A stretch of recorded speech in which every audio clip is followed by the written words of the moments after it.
In today's video, I'm going to teach you how to import media in WordPress in 2025. Whether you're setting up a new site or managing an existing one, understanding how to seamlessly bring in your media files makes your WordPress experience so much more efficient. So let's dive in and get started. First, you need to navigate to wordpress.com. This is your starting point where you'll manage your site's content, plugins, themes, and of course media.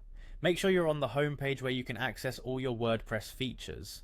Next up, you'll see the login option. Go ahead and click on it. This will take you to the login page where you can enter your credentials. If you're someone who usually logs into WordPress using an email, password, or a third-party service, you'll know what to expect here.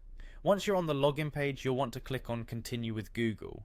This is a really handy option if you've connected your Google account with WordPress. It saves time and automatically links you to your Google account, so you won't need to remember additional passwords.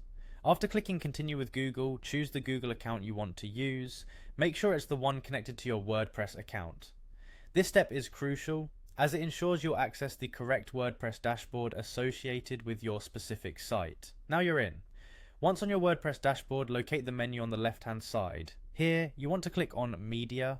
This is where all your current files are stored and where you can manage your media library. At the top of the media page, you'll see the option Import Media. Go ahead and click on it. This feature is great when you want to bring in new content from other platforms, ensuring all your visual assets are at your fingertips within WordPress. Now here's where you select which platform you're importing from.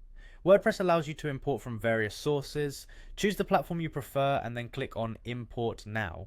This will initiate the process, establishing the connection between WordPress and your chosen platform. With that set up, it's time to browse your photo or media libraries. Take your time here to choose the right files you want to bring over. You may want to organize your media by dates, events, or projects to make it easier to locate later. Once you've selected your files, you'll notice an import button at the bottom right corner of your screen. Go ahead and click on it. This final step will pull your chosen media into your WordPress account and you'll see them populate your media library shortly. And there you have it. Importing media into WordPress can be incredibly simple when you know the steps. Following this guide lets you keep your website fresh and vibrant with all the visuals you need. So keep experimenting and make sure your site always looks its best. Thanks for watching and good luck with all your WordPress endeavors.